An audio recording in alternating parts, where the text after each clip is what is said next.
নমস্কার। রাখালের গল্প, কবি দেবেশ ঠাকুর। বিদ্যাসাগর মশাই, সত্যি কি আপনি গোপালের মতো সুবোধ বালক চেয়েছিলেন, যারা মন দিয়ে লেখাপড়া করবে, লালুভুলু হবে, পড়শির সঙ্গে মিশবে না, তারপর চিরদিনের জন্য আমেরিকা চলে যাবে?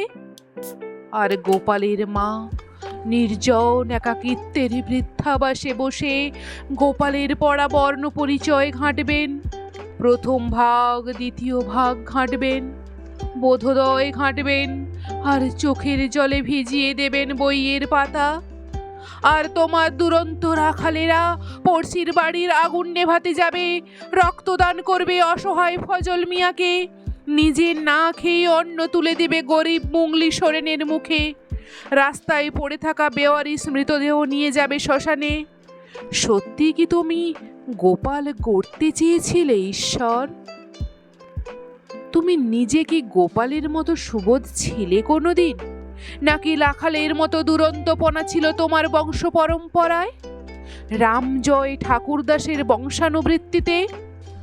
বাবা বলতেন, ঈশ্বর স্নান করো আজ।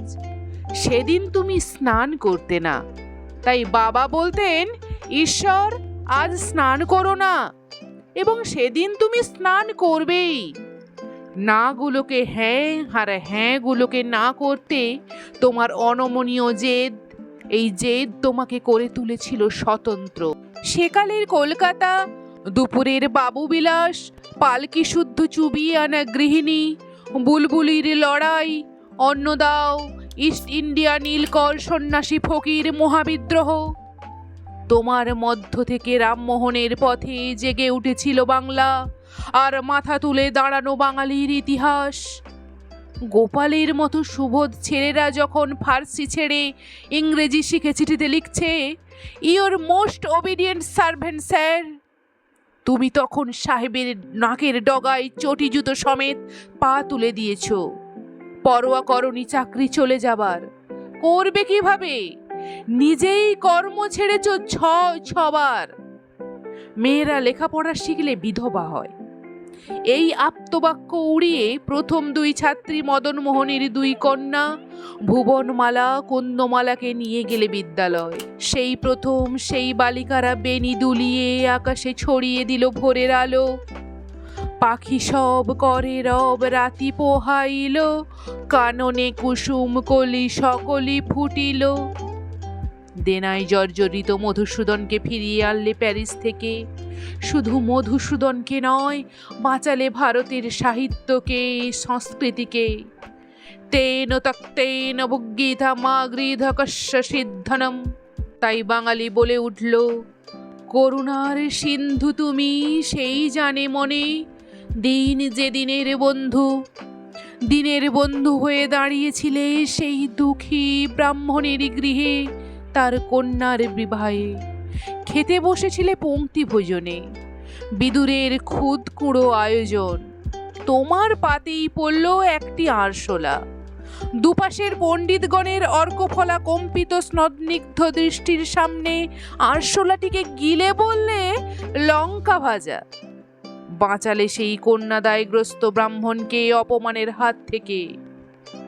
পরাশর সংহিতা বলে, কোনো নারী মৃত স্বামীর অনুমৃতা হলে শরীরে যত কোটি রোম আছে তত বছর স্বর্গবাস হয়।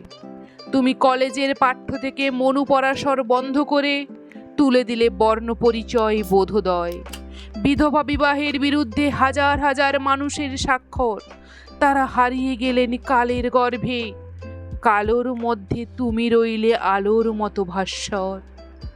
কে ভুলতে পারে সেই ছোটখাটো চেহারার দুরন্ত বালককে, যাকে দেখে সবাই খেপাতো, ও যশুরে কই, তোমার মুন্ডখানা কই, ছাতাখানাই চলছে দেখি। তার দীর্ঘ ছায়া দেখে তাঁতিরা কাপড়ের পাড়ে লিখেছিল, বেঁচে থাকো বিদ্যাসাগর চিরজীবী হয়ে। বিশ্ব চরাচর জুড়ে রাখালের গল্প, ব্রজের সেই দুরন্ত রাখাল, জেরুজালেমের সেই মেষপালক রাখাল, মদিনার সেই নির্ভীক রাখাল, অপরাজেয় রাখালের মিছিলে তুমি নবভগীরথ। যাকে মিথ্যা বলে বিশ্বাস করেছ তার সঙ্গে আপোষ করনি কোনোদিন। সত্যের জন্যই একমাত্র পুত্রের বিধবা বিবাহ দিয়েছিলে, আবার সেই পুত্রকে ত্যাগ করলে পূর্ণামের ভয় না করে। ত্যাগ করলে জননীকে, এমনকি বীর সিংহ। স্থান নিলে আদিবাসীদের মধ্যে সাঁওতালদের গাম কারমাটারে। চারিদিকে খানা ডোবা যখন বেড়েই চলেছে, তখন সেই সাগরের ঢেউ মনে পড়ে কুবেরের ভাণ্ডারের ধন। হে অতল সাগর, তোমার জন্যে দুহাত বাড়িয়ে দাঁড়িয়ে আছি শুকনো বেলাভূমিতে।